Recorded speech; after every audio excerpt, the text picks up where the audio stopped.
welcome to MPL Sports presents Quest for Glory. In this campaign, India is going to don a jersey that's been inspired by a billion fan cheers that seeks to pay homage to countless supporters scattered all over, and maybe will serve as a beacon of inspiration to Team India as they show their game. And as part of the series today, we're going to look at memories from earlier editions of the T20 World Cup. You realize it's been 5 years since the last one. That'll never happen again, I can assure you. I'm thinking of moments that as India fans, as people who follow Indian cricket, you'd have remembered very fondly that still come back to you. And it's interesting as I do that, while there were moments from sort of 10, 12, 14 as well, I just shut my eyes and say, okay, what are the 5 things that come to mind? It's interesting that they come from 7 and 16. So I'll tell you what my 5 were, but I beseech you, do this exercise yourself because it's great fun. The first one is the bowl out. I've never seen a bowl out in my life, and I don't know how it's going to be, but it's the events before the bowl out. Pakistan only need 1 from 2 balls. Srishant is bowling and Misbah misses 1, then he mishits 1, there's a run out, we go into the bowl out. Now, something very interesting happens in the bowl out. India, the first 3 players India use are Sehwag, Harbhajan and Robin Uthappa. Now, Harbhajan is of course a quality bowler. Sehwag used to bowl, but what is great about, what is unique about all these 3? They're all slow bowlers who can just bowl straight. Dhoni stands up to the stumps so that there's a very clear line. They know exactly where to bowl. They're aiming at Dhoni.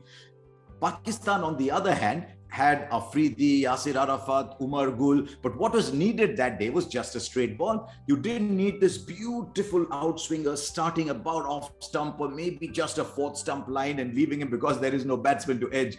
And it was so much fun doing just watching that bowl out. So pity we don't have those again. I don't think it's the best system, but for drama, it was quite unmatched. So there you are. That was my first memory. Then I've got 2 from the finals.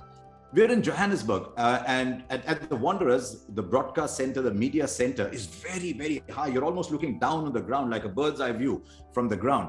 Now, Misbah is playing that last over from Joginder Sharma. Now, remember, there's Harbhajan's got an over, Joginder's got an over. Harbhajan just gone for a few runs. Maybe Dhoni looks around and says, okay, I'll give it to Harbhajan. I'll give it to Joginder. He's done it once before. Then there's a wide, there's a full toss that goes for 6. It's 6 for 4, surely. You've got to win with 6 for 4. And then that scoop happens. Now, we're at the height. That's the reason I told you that. When the ball goes up, we don't quite have a great idea of its trajectory. Our first reaction is it's crossed Srishant. And then I'm wondering, why is Srishant not running back? And then you suddenly realize with the start, he's not running back because the ball has gone straight up. The slowness of the ball has taken it up rather than further. And then, of course, Srishant takes that catch and it's one of those great memories. On par, I'll be honest, with 83 and 2011. You remember the 50-over World Cups more, but what that led to was so significant. That was my second memory. My third, India have now achieved something substantial. There's no Tendulkar, there's no Dravid, there's no Ganguly. Rohit Sharma has played a part, Robin Uthappa has played a part, Joginder Sharma has played a part, Gautam Gambhir, Sehwag, Yuvraj, of course, Dhoni himself. Everyone has chipped in, and finally India have won the T20 World Cup. Dhoni is walking back, long hair. And I think it's a kid or somebody else who asks him for a jersey. Dhoni just pulls off his jersey, gives it, walks around bare-chested. It's something that hasn't got as much attention as one other bare-chested moment in the history of Indian cricket.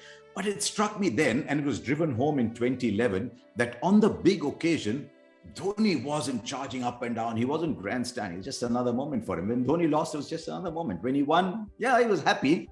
But yeah, okay, here, kid, here's the jersey, and he's gone off inside. So I just thought the coolness amidst the enormity of what had happened was what I remember. Then number 4, I'm going to 2016. I'm in the commentary box again, and there is Bangladesh mounting a stirring challenge, about to win, just 2 to get from 3 balls. Dhoni's adjusted his bowlers such that Hardik Pandya is bowling.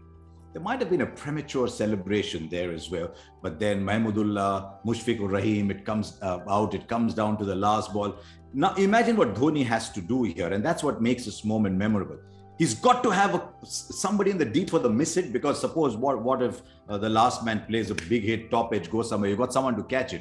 You've also got your primary job is to prevent the single, but you've also got to have a man ready for the run out. So you've got to set a field for the run out to prevent the single, and Dhoni himself realizes that if the ball misses, it's him and the stumps. And I think that Dhoni charged the stump, and there was so much drama around it because of it was Bangladesh. They were a little overconfident in that last stages, I might put it that way. So that was my fourth memory. My fifth is about an individual who was lighting up the world in 2016. It was a great year.